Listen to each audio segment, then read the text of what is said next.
السلام عليكم ورحمة الله وبركاته. সামনের ফাঁকা জায়গাগুলি পূরণ করে সামনের দিকে আগাই বসে, কারো সামনে যেন ফাঁকা জায়গা না থাকে ইনশাআল্লাহ। সবাই হরকত করি।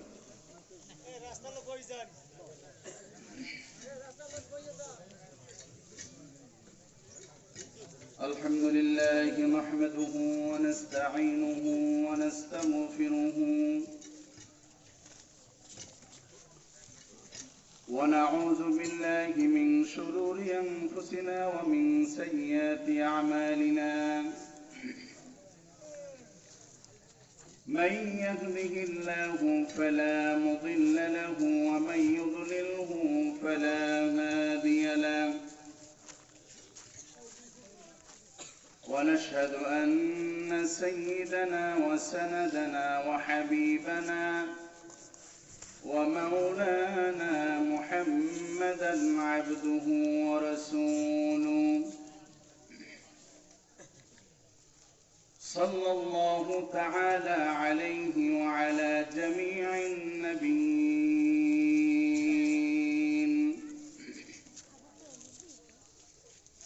وعلى آله الطيبين وأصحابه الطاهرين.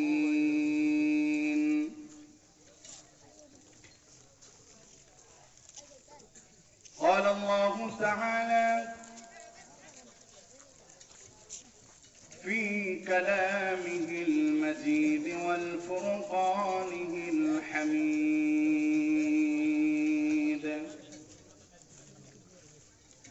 أعوذ بالله من الشيطان الرجيم.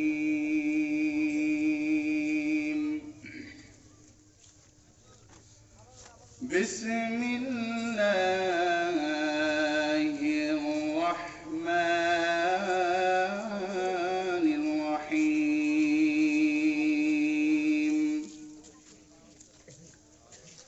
واذكر في الكتاب إبراهيم إنه كان صديقا نبيا.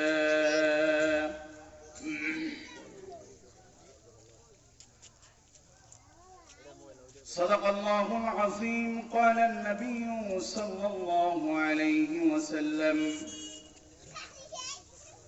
لا يرحم الله من لا يرحم الناس.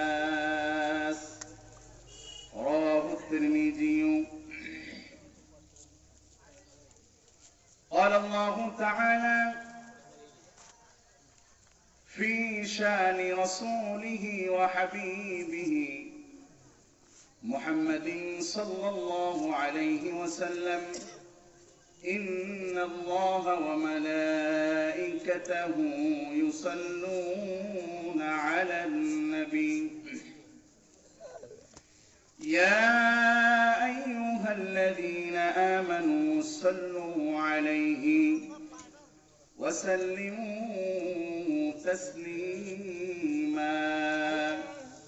اللهم صل على محمد وعلى آل محمد كما صليت على إبراهيم وعلى آل إبراهيم إنك حميد مجيد. اللهم بارك على محمد وعلى آل محمد كما باركت على إبراهيم وعلى آل إبراهيم إنك حميد مجيد. محبت شكر پوری بلغ العلا بكماله كشف الدجى بجماله حسنة جميع خصاله صلوا عليه وآله. آب زمزم خورد بودم آب شورا کی خورم پادشاهی خورد بودم پاسبانی کی کنم بلغ العلا بكماله.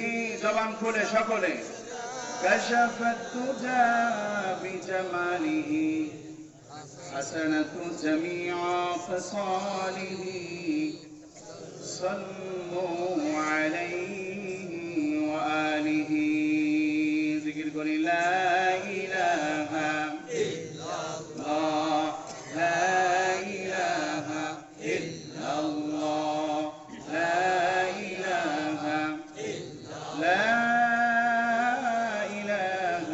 إلا الله محمد رسول الله صلى الله عليه وسلم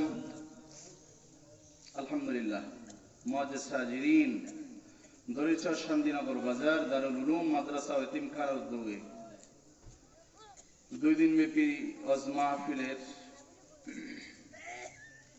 আজকে শেষ রজনী। এই মাহফিলের ময়দান তথা জান্নাতের বাগান, জিকিরের মজলিস, আল্লাহ রসুলের ঘোষণা অনুযায়ী জান্নাতের বাগান।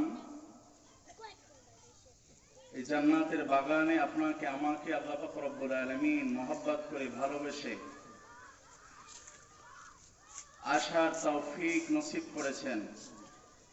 এজন্য সকলেই অন্তরস্থল থেকে দিল উজাড় করে সিনার সবটুকুন শক্তিকে খরচ করে আল্লাহ রাজাবন্দের উদ্দেশ্যে শুকরিয়া আদায় করছি। সকলেই সম্মিলিত কণ্ঠে পড়ছি আলহামদুলিল্লাহ। আমার সাথে সকলেই পড়েন আল্লাহুম্মা রব্বানা ওয়া লাকাল হামদ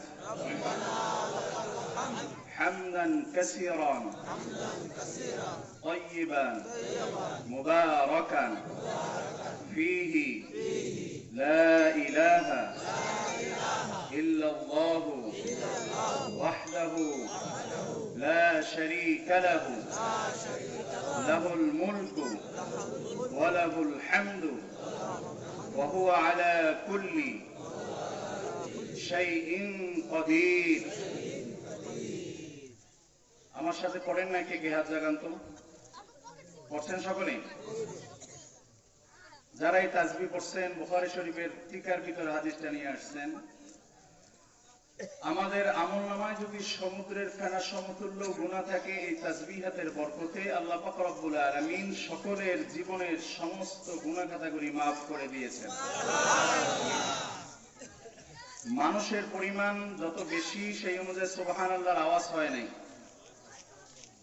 এই মাহফিলের ময়দান এটা কায়েম করা হয়েছে এই জন্যই, সাধারণ মানুষকে দামি আমল শিক্ষা করার জন্য, শিক্ষা দেওয়ার জন্য, যাতে আল্লাহ ভোলা বান্দারা আল্লাহর সাথে সম্পৃক্ত হয়ে যায়।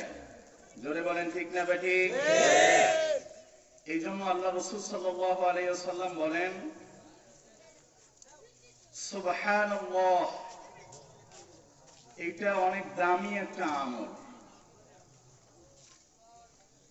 এটা অনেক দামি আমল। কেমন দামি? 2006 সালে যুগান্তরে পত্রিকায় একটা খবর নিউজ ছাপা হয়েছিল যে ব্রিটেনের রানী দুনিয়ার ইয়াকুত পাথর দিয়ে একটা টিপ বানাইছে, কপালের টিপ। এই কপালের টিপটার দাম, একটা টিপে কয় কেজি ইয়াকুত পাথর লাগছে? এতটুকু লাগছে না? এতটুকু দুনিয়াবি ইয়াকুত পাথরের দাম পড়ছে 200 কোটি টাকা। কয় টাকা? 200 কোটি টাকা। এটা তো এই 200 কোটি এখন তো আর আশ্চর্যের কিছু না, কারণ আমরা 200 কোটি টাকা গণতে পারি আর না পারি, আমার অ্যাকাউন্টে 200 কোটি থাক আর না থাক, টিভি এবং রেডিও খুললেই এখন 200, 500, 1000 কোটি টাকা চুরি করছে এই খবর এখন শোনা যায়। জোরে বলেন ঠিক না বেঠিক? এখন 100, 200, 1000 কোটি টাকা এটা আমাদের কাছে এখন আশ্চর্য নয়। আমাদেরকে এই খবর শোনানোর জন্য সব থেকে বেশি অবদান রেখেছে বাংলাদেশের নামদারি চোর, যারা বাংলাদেশের টাকা পাচার করে বিদেশের বাড়িতে অট্টালিকা তৈরি করেছে। তাহলে 200 কোটি টাকা লাগছে একটা ইয়াকুত পাথর, এইটা দিয়ে টিপ বানাইছে। আল্লাহ বলেন, বুখারীর হাদিস, দুনিয়ার যে বান্দাকে আল্লাহ ছোট্ট জান্নাত দান করবে, এই ছোট্ট জান্নাতটাও হবে 10টা দুনিয়ার মতো। জোরে বলেন সুবহানাল্লাহ। খুব বেশি বলবেন। 10টা দুনিয়ার মতো জান্নাত আল্লাহ ছোট্ট যাকে দান করবে তাকে আল্লাহ 10টা দুনিয়ার মতো জান্নাত দান করবে। এই জান্নাতগুলি সাজানো থাকবে কি পাথর দিয়া? ইয়াকুত পাথর দিয়া। কি পাথর? তাহলে ইয়াকুত পাথর দিয়ে সাজানো 10টা দুনিয়ার মতো নয়, শুধু একটা দোকান যদি সাজিয়ে দেওয়া হয় এই দোকানটার দাম কত হতে পারে? তাহলে এত দামি জান্নাত ক্রয় করার জন্য কম দামি আমল দিয়ে কি ক্রয় করা যাবে? না বেশি দামি আমল লাগবে? জোরে বলেন। এই জন্য আল্লাহ রাসূল সাল্লাল্লাহু আলাইহি ওয়াসাল্লাম বলেন, মান ক্বালা সুবহানাল্লাহি গুরিসাত লাহু নাকলাতুন ফিল জান্নাহ। আমার যে উম্মত আল্লাহ পাক রব্বুল আলামিনের পবিত্রতা বর্ণনা করার জন্য, আল্লাহ পাক রব্বুল আলামিনের পবিত্রতা স্বীকার করার জন্য জবান থেকে একবার সুবহানাল্লাহ বলবে, ওই বান্দার জন্য আল্লাহ পাক রব্বুল আলামিন জান্নাতের জমি রেজিস্ট্রি করে ওই জমির ভিতরে একটা ফল গাছ লাগিয়ে দিবে। আল্লাহ রাসূল বলে একটা ফল গাছের আয়তন কত বড়? আবু দাউদের হাদিস। আল্লাহ রাসূল মুহাম্মদুর রাসূলুল্লাহ সাল্লাল্লাহু আলাইহি ওয়াসাল্লাম রাহমাতুল লিল আলামিন বলেন, আল্লাহ পাক রব্বুল আলামিন বান্দার জন্য একটা ফল গাছ রোপণ করবে। এই ফল গাছটার ছায়া যদি জান্নাতি একটা ঘোড়া 100 বছর দৌড়ায়, 100 বছর দৌড়ানোর পরে ওই জান্নাতের ফল গাছের ছায়া অতিক্রম করতে পারবে না। ওই 100 বছর কিন্তু দুনিয়ার 100 বছরের মতো নয়। আল্লাহ কোরআনের ভিতরে বলেন 50 আলফ সানা। আখিরাতের একদিন হলো দুনিয়ার 50,000 বছরের সমান। আল্লাহ রাসূল মুহাম্মদুর রাসূলুল্লাহ সাল্লাল্লাহু আলাইহি ওয়াসাল্লাম রাহমাতুল লিল আলামিন বলেন, একবার যদি সুবহানাল্লাহ বলে আল্লাহ পাক রব্বুল আলামিন বান্দার জন্য একটা ফল গাছ জান্নাতের ভিতরে রোপণ করে দেয়। আমাদেরকে এই সংবাদ কে দিয়েছে? আপনারা সকলে বলেন তো আমাদের জাতির পিতার নাম কি? সবাই বলে নাই, 10% মানুষ বলছে। অনেকে দ্বিধাদ্বন্দ্বের ভিতরে আছে। কেন আছে জানেন?